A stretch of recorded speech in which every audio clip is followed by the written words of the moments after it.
Alô você, professor Elbert Souza aqui, estamos começando mais um conteúdo bíblico e teológico para edificar a sua vida espiritual, para você conseguir viver uma vida mais íntima, mais próxima de Deus, para você ter conteúdo para evangelizar pessoas, pregar o evangelho, ganhar seus familiares para Jesus, falar de Jesus no seu serviço, falar com seus amigos, exercer o seu ministério. Qual é o seu ministério? Qual é a sua vocação? É ensinar a palavra de Deus, é pregar a palavra de Deus, você precisa fazer isso que a gente vai fazer aqui hoje, adquirir o hábito de estudar a palavra de Deus e não apenas estudá-la, mas estudá-la da forma correta, não é? Com boas fontes, como vou trazer aqui para você hoje, porque existem aí na internet, hoje em dia, muitos estudos, muita coisa, mas existe muita coisa ruim, coisa herética até, com conteúdo equivocado, mas eu tenho sempre aqui indicado para vocês bons livros, bons teólogos. Hoje nós vamos ter aqui o artigo mais um artigo aí do R.C. Sproul, que é um dos maiores teólogos da atualidade, um teólogo que eu gosto bastante, muito sério, que prega, ensina o evangelho genuíno. Eu estou trazendo aqui mais um texto aí da teologia sistemática do R.C. Sproul para nós hoje. O texto onde nós vamos estudar aqui juntos aquilo que a Bíblia diz sobre o novo céu e a nova terra. Como serão os novos céus e nova terra? O que é que a Bíblia diz sobre isso? Como será a nossa vida lá? Nós vamos nos encontrar com o Senhor? Será que esta cidade que a gente lê no Apocalipse é literal? Será que é figurada? Como vai ser? Tudo isso nós vamos ver na nossa aula de hoje. Então você que está chegando por aí e ainda não se inscreveu no canal, se inscreva para você não perder os nossos próximos vídeos. Dá seu like, você que ainda não deu like, dá seu like aí, compartilha esse conteúdo com mais alguém, manda lá no grupo onde você está, manda para alguém que você conhece lá nas redes sociais, para que essa pessoa também seja abençoada pelo conhecimento de Deus, certo? Não o conhecimento das opiniões humanas. Hoje em dia nós ouvimos muitas pessoas expondo a sua opinião e associam aquilo como se fosse um ensino bíblico. Mas eu não quero saber de opiniões humanas, eu quero saber do que a Bíblia diz. Eu imagino que você também. E é isso que nós vamos procurar fazer hoje aqui, entender de fato o que a Bíblia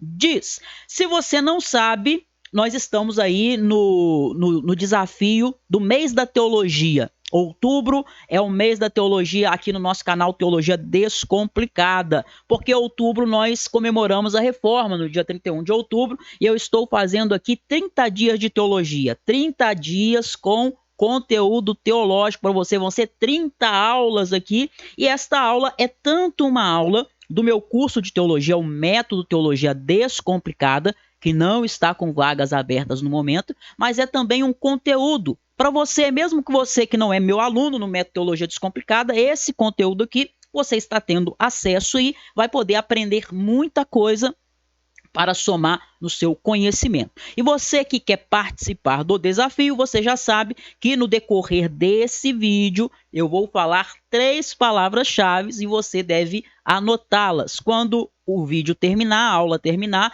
na descrição desse vídeo vai estar um link. Você clica nele e aí você vai enviar para mim as 3 palavras-chave que eu vou falar no decorrer desse vídeo. E aí, se você me mandar as 3 palavras-chave, eu sei que você viu o vídeo todo, tá bom? Eu sei que você viu o vídeo todo. E aí, se você fizer isso com todos os vídeos, você vai conseguir cumprir o nosso desafio 30 dias de teologia. A primeira palavra-chave é escatologia. Essa que está aqui embaixo aí, né, escrito de branco aí nessa tarja laranja. Escatologia é a nossa primeira palavra-chave aqui do nosso estudo de hoje, porque é isso que nós vamos estudar, escatologia, a doutrina das últimas coisas. Quero convidar você a orar comigo. Nós vamos orar e já cair dentro, matando aí no conteúdo, porque temos muita coisa para estudar hoje. Ora comigo. Aí onde você estiver, nesse momento, eleve seus pensamentos a Deus e vamos fazer essa oração juntos. Senhor, Deus eterno e soberano, muito obrigado por esta oportunidade que o Senhor nos concede de nos reunirmos aqui, ainda que de modo virtual, estamos todos juntos aqui na internet, estudando a tua palavra, porque desejamos conhecê-la. Essa é a sua vontade para a vida dos teus filhos que aqui estão.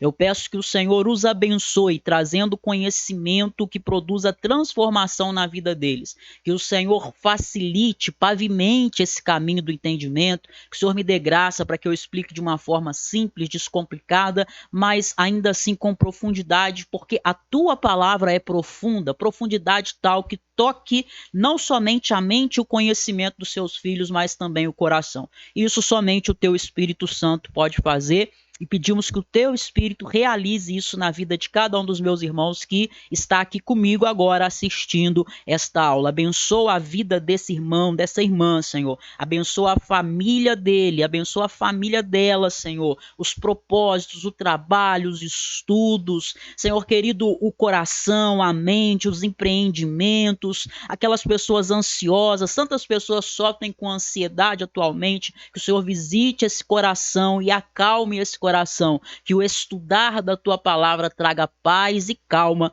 para os corações destas pessoas que aqui estão com o intuito de aprender mais de ti. Muito obrigado, Senhor, porque eu creio que o Senhor fará assim em nossas vidas, impactando-nos com o poder da tua palavra e aquilo que ela ensina é o que nós estudaremos a partir de agora. Muito obrigado em nome de Jesus. Amém.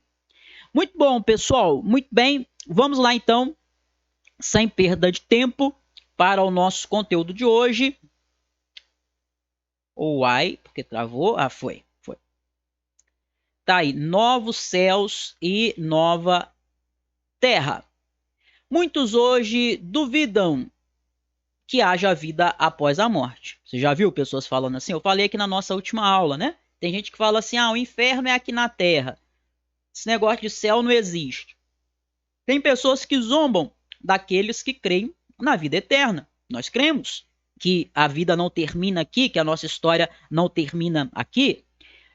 Eles zombam e dizem que o céu é uma projeção dos nossos desejos. Ou seja, você deseja que exista um céu, um lugar melhor do que o que temos nessa terra, e aí você projeta isso na sua imaginação. É isso que muitos falam, questionando o fundamento da nossa confiança de que realmente há um porvir, há um mundo no futuro, uma vida melhor do que essa que nós temos aqui. Como cristãos, o que nós respondemos, nós apontamos para o testemunho de Cristo. Quando nós dizemos que cremos nisto, neste ensino, nesta realidade do céu, é porque o Senhor Jesus Cristo a ensinou. O Senhor Jesus ressuscitou. O Senhor Jesus disse: eu sou a ressurreição e a vida. Quem crê em mim, ainda que morra, viverá. Então nós poderemos morrer até. Nessa vida terrena, nós temos um fim. Nesta vida terrena, nós temos sim um ponto final. Mas nós cremos que, ainda que nós morramos, se estamos em Cristo, nós viveremos. Quando se fecharem as cortinas da terra, abrir-se-á diante de nós a realidade do céu. Certo? Quando se fecharem as cortinas da terra, abrir-se-á diante de nós a realidade do céu. João, capítulo 11, 25. Você deve anotar aí para você poder ler este texto depois, novamente, se possível, memorize-o, tá? No discurso do cenáculo na noite da sua traição, o que é que Jesus disse? João 14, 21. É um texto também conhecido de muitos cristãos. O que é que disse Jesus em João 14, 21? Não se turbe o vosso coração. Credes em Deus, crede também em mim. Então, Jesus ele dá um imperativo, ele dá uma ordem, ele está dizendo não se turbe o coração, é uma ordem, ele não está sugerindo, falando assim, vê se você consegue não ficar com o coração entristecido, com o coração turbado. Não, ele dá uma ordem, ele fala, não se turbe o seu coração. É praticamente uma obrigação. Jesus praticamente nos ordena a não ficarmos turbados de coração no que diz respeito ao nosso futuro no céu. Porque na casa do Pai tem muitas moradas, não é? Versículos 2 ao 4. Você deve ler aí depois. Jesus estava com seus discípulos naquele momento, mas em breve Jesus seria retirado. Jesus não estaria mais no meio dos discípulos. E quando Jesus fosse retirado do meio deles, eles iam ficar, obviamente, ansiosos. Então Jesus oferece para eles consolo com essas palavras: se assim não fora, eu vou-lo teria dito, vou preparar-vos lugar. Meu irmão e minha irmã, olha aqui para mim. Olha que esperança essas palavras do nosso Senhor traz ao nosso coração.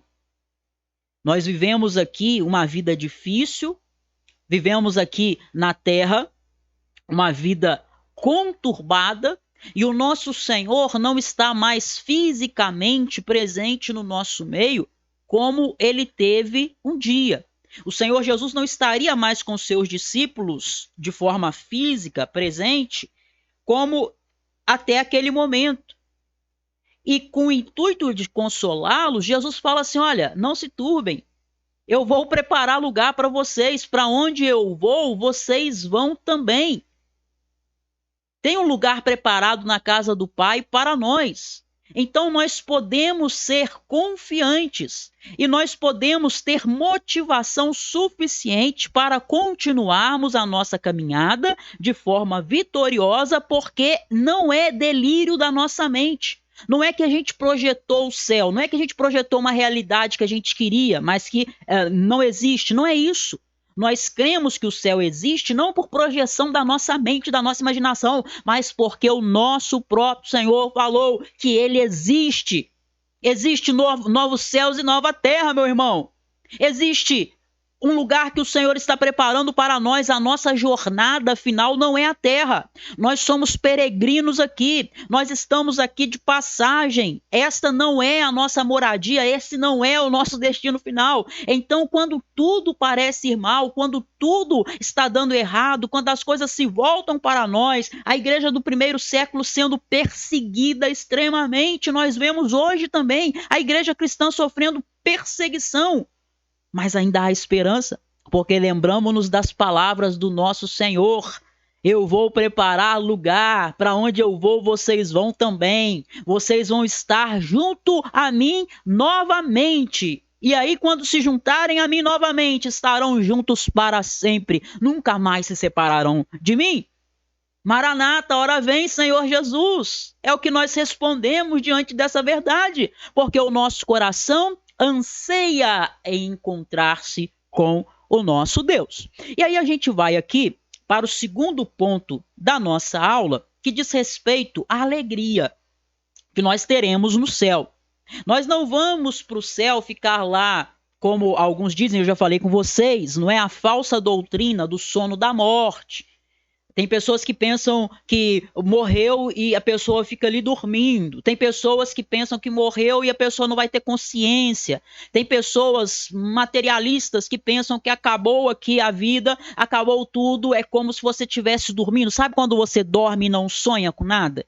Tem pessoas que pensam que a vida após a morte é isso. É como se você estivesse dormindo sem sonhar, inconsciente. Não é isso a realidade que a Bíblia nos apresenta. Nós teremos consciência e nós teremos a capacidade de sentir prazer, de sentir alegria, de sentir o gozo celestial.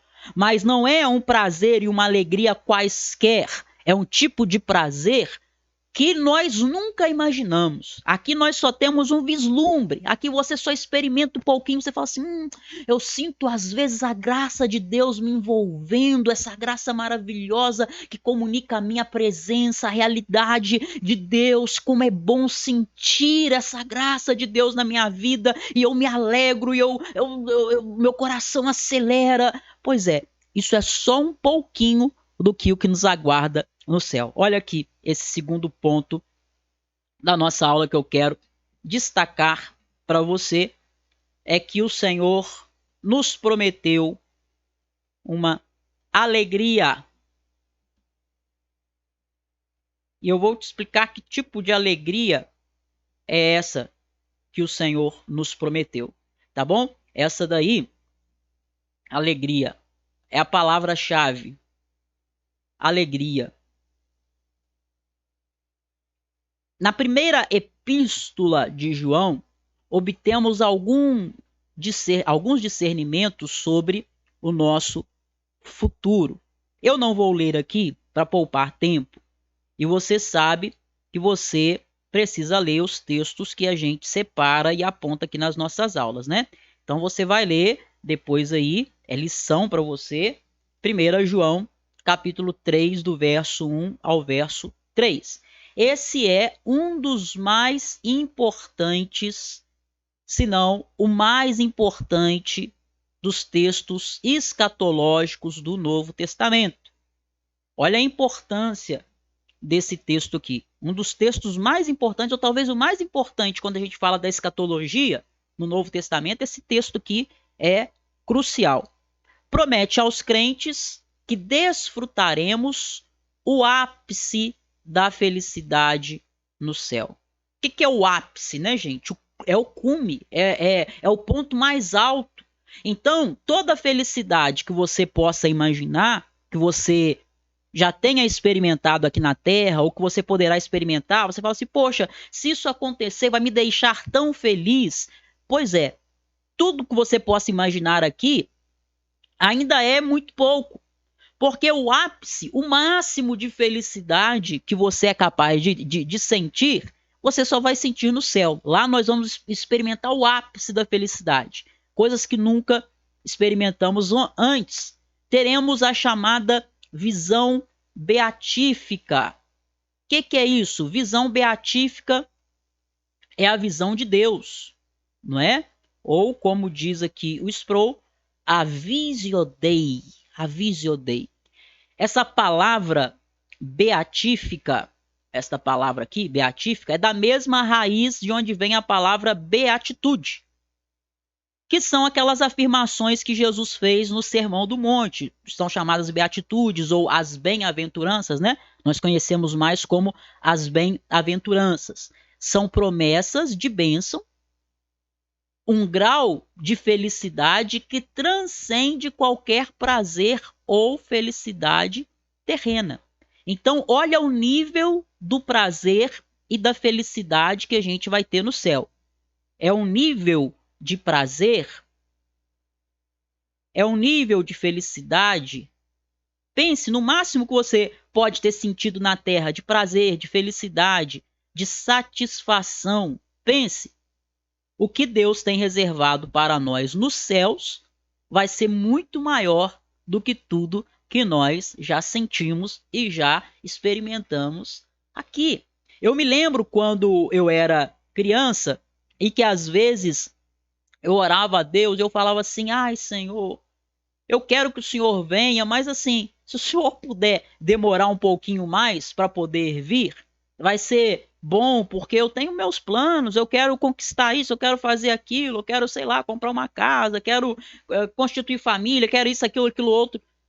Quando eu entendi isso, que o apóstolo João fala, que o nível de prazer, de alegria, de satisfação que nós vamos ter no céu é maior do que qualquer coisa que você possa imaginar aqui. Quando você entende isso, o seu maior sonho aqui na Terra se torna pequeno demais.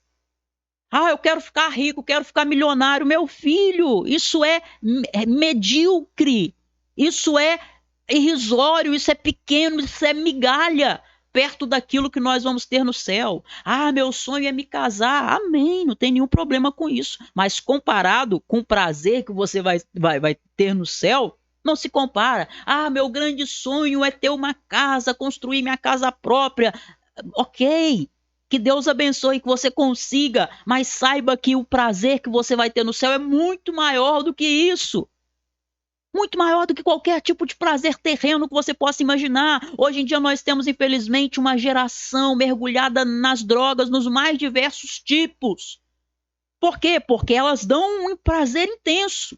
E aí depois passa, e aí cai aquela satisfação, diminui, E aí a pessoa quer de novo aquilo, aí ela vai e usa de novo, e ela fica ali naquela onda, naquela viagem, se sentindo maravilhosa, mas aí cai e ela usa de novo, e por isso se torna um vício. Mas o prazer que nós vamos sentir no céu é superior, inclusive a esse tipo de prazer. Não tem nenhum prazer que se compare com o prazer que nós vamos sentir no céu. E isso está baseado, isso está relacionado com a visão beatífica. Porque lá no céu você terá a visão beatífica. Professor, me explique melhor sobre a visão beatífica. Vamos lá. A visão beatífica, como eu te disse anteriormente, é a visão de Deus. Anote isso.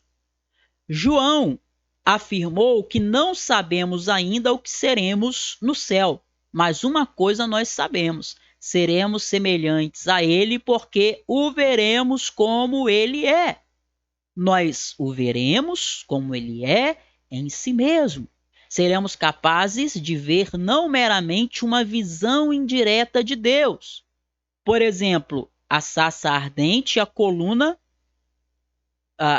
de nuvem de fogo. A gente estuda sobre isso na teologia, não é?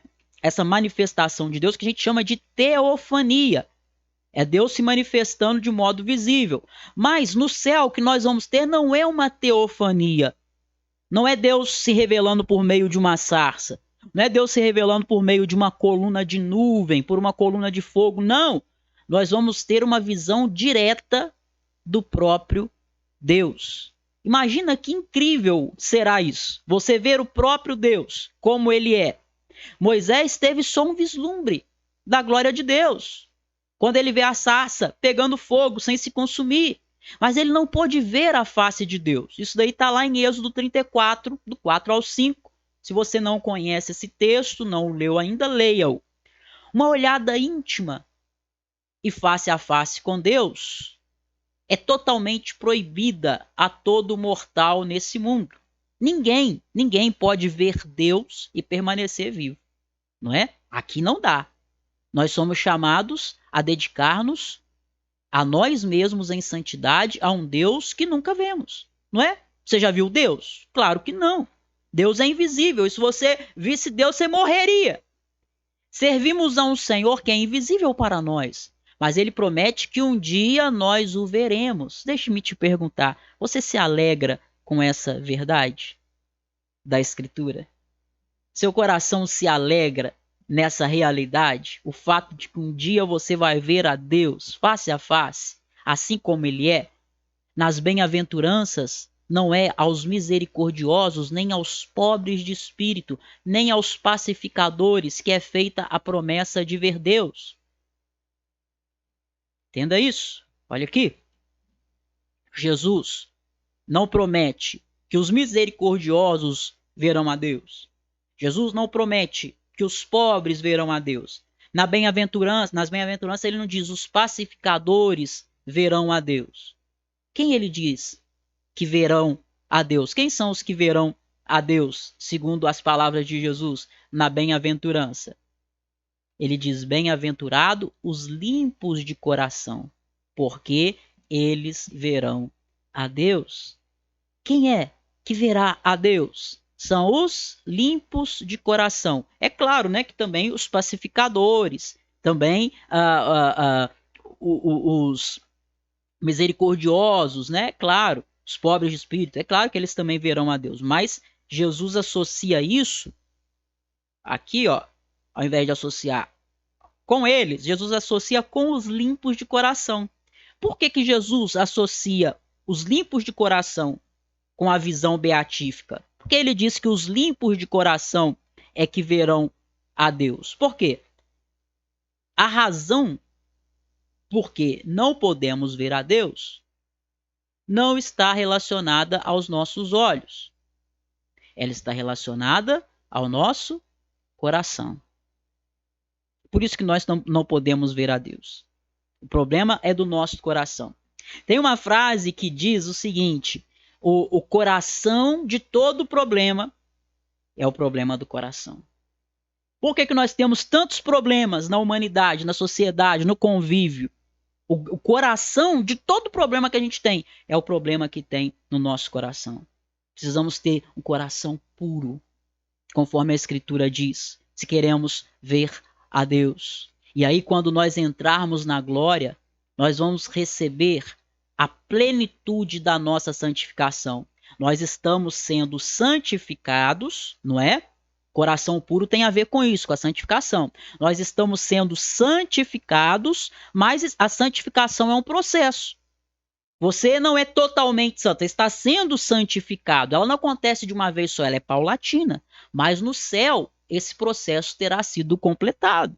No céu você não vai pecar mais. Então você terá lá no céu, sim, o coração puro e por isso você verá a Deus. O obstáculo para você poder ver Deus de modo direto e imediato vai ser removido, certo? Porque lá no céu você será glorificado. Bom, agora vamos ver aqui a natureza do céu. A natureza do céu. Pessoal, o que significa? Eu sempre falo com vocês, mas é sempre bom lembrar, né? Muitas vezes quando a gente vê assim, a natureza de alguma coisa, o que quer dizer a natureza do céu? É a mesma coisa que eu dissesse para você. O que é o céu? Tá bom? Então, quando a gente fala aqui a natureza do céu é o mesmo que eu te perguntar. O que é o céu? Bom, no livro do Apocalipse, o apóstolo João, ele fala de uma visão que ele recebeu quando ele estava lá na ilha de Patmos. Nessa visão, Cristo mostra a João muitas coisas, incluindo o novo céu e a nova terra. Não é isso? E aí você tem aí o dever de casa de ler Apocalipse 21, tá? Apocalipse 21, do 1 ao 4, anote aí para você poder ler. Nós vamos ver que o céu, a gente lê na Bíblia, que no céu não haverá nenhum mar. O que significa isso, professor? No céu não haverá nenhum mar. Será que isso aqui é literal? Provavelmente não, tá? Se isso for entendido literalmente, dizer que no céu não vai ter nenhum mar, se a gente for entender isso de um modo literal, ao invés de figurado, como diz aqui o Sproul, muita gente vai ficar desapontada, né? Quem gosta de praia vai ficar desapontada a saber que no céu não vai ter nenhum mar. Mas, o que o mar significa quando diz que não vai ter mar? Provavelmente aqui tem a ver com a ideia de mar para os hebreus. O que era o mar para os hebreus? O que o mar simbolizava? O mar para os hebreus era símbolo de violência. Anote isso, tá bom? O mar para os hebreus era símbolo de violência. O litoral em Israel era rochoso e áspero. Além disso, era uma porta de entrada para investidores, para investida de saqueadores. E clima violento vinha do mar Mediterrâneo. Então, em toda a poesia hebraica, o mar não é visto como algo positivo. Aqui no Brasil, né, para a gente, o mar a gente vê como símbolo de quê? O mar é símbolo de férias, é símbolo de lazer, é símbolo de diversão, de verão. Para o hebreu, não. Para o hebreu, o mar tinha um símbolo negativo. Eu quero que você anote isso, tá? Para o hebreu, o mar tinha um símbolo negativo. O rio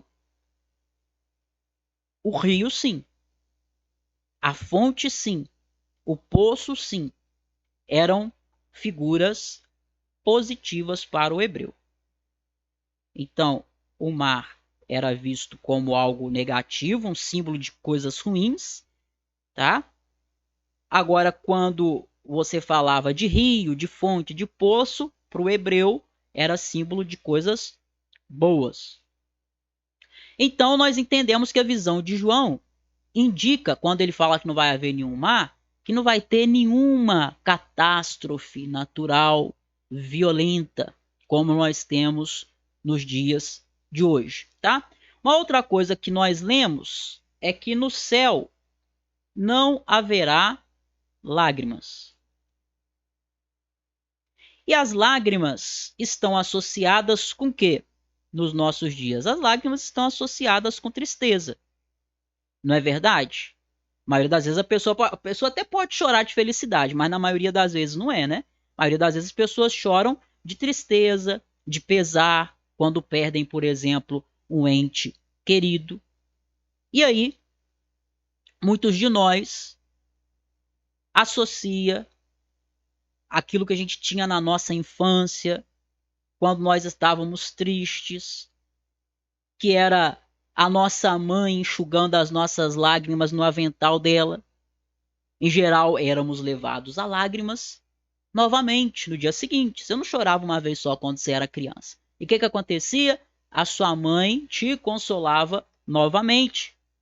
Porém, quando Deus enxugar as nossas lágrimas, elas nunca mais retornarão. Olha que coisa maravilhosa. Porque as coisas que agora nos fazem chorar serão removidas. Não vai ter mais morte, não vai ter mais choro, não vai ter mais dor, todas coisas velhas terão, de acordo com a Bíblia, desaparecido.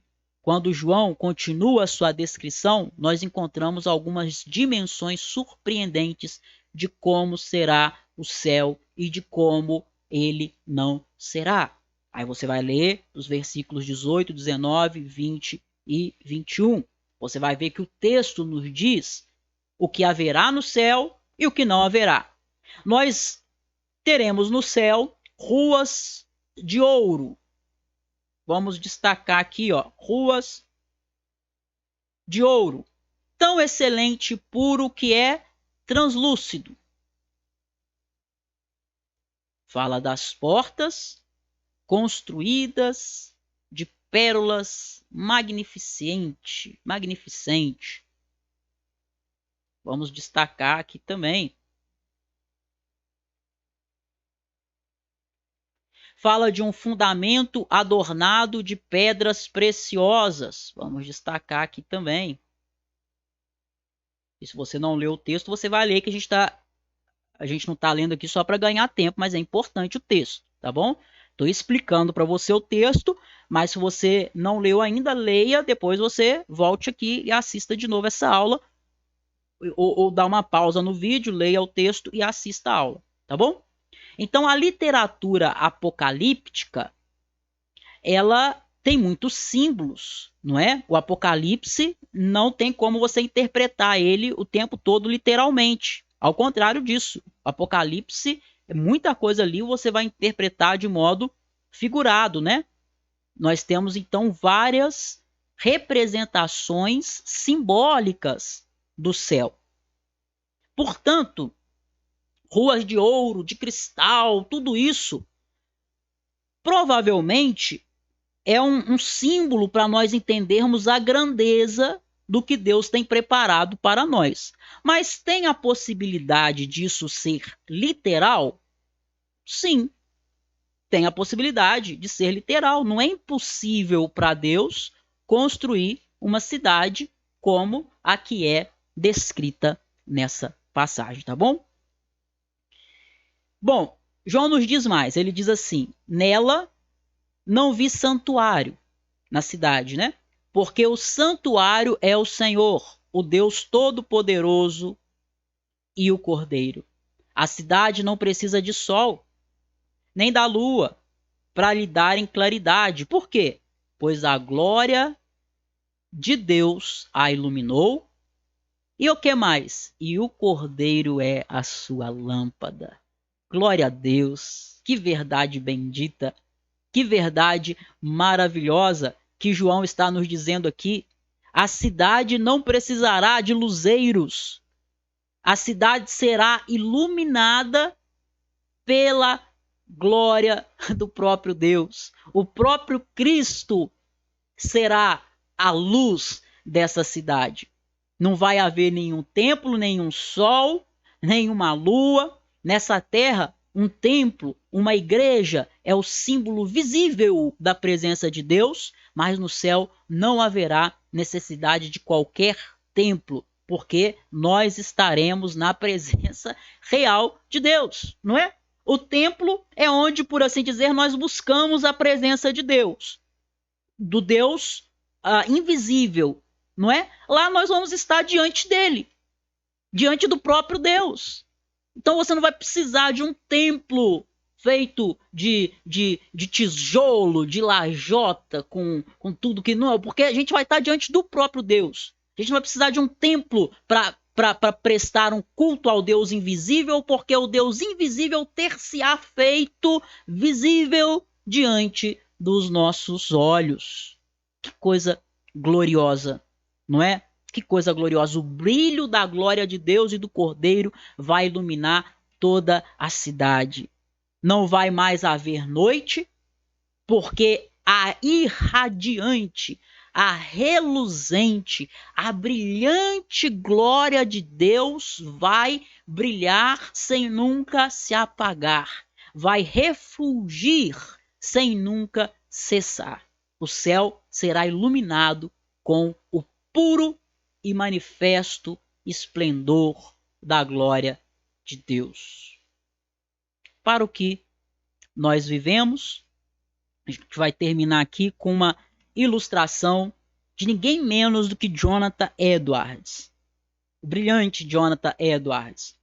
Olha só que interessante essa ilustração. Jonathan Edwards descreveu alguém que economiza dinheiro por vários anos a fim de sair em férias. Para chegar ao seu destino, ele precisa viajar e assim a primeira noite ele passa em uma hospedaria de estrada.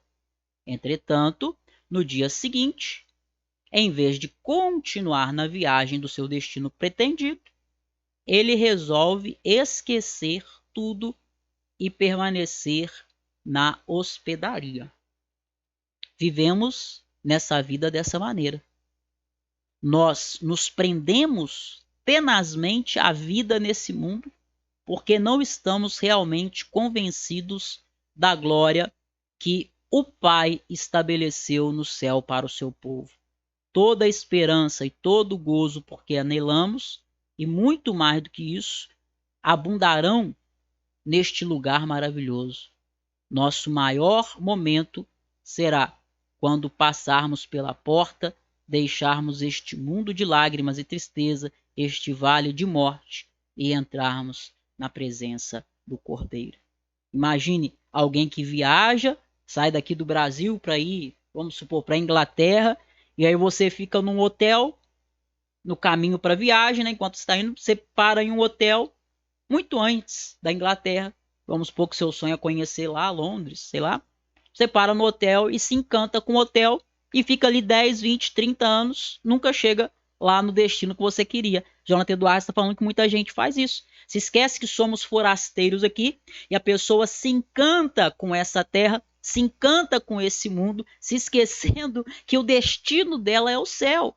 E que todo o encanto que ela tem nessa vida, todo o encanto que ela tem nesse mundo é muito medíocre, é muito pequeno diante dos encantos, das maravilhas que nós teremos no céu. Afinal de contas, no céu nós teremos a visão beatífica, nós veremos o próprio Deus assim como ele é. Muito bem, pessoal, nós terminamos aqui então a nossa aula de hoje. Já falei para você as duas palavras-chave primeiras e a última palavra-chave aí, não é? Viagem. Viagem. A gente está falando aí da pessoa que viaja, não é? E fica no hotel, na hospedaria e se esquece do destino. Então a última palavra-chave é viagem. Já falei as outras duas. Se você viu o vídeo inteiro, o link é aqui embaixo para você me mandar as 3 palavras-chave.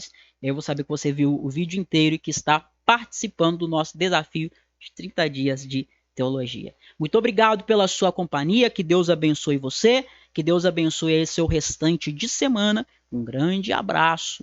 E eu fui.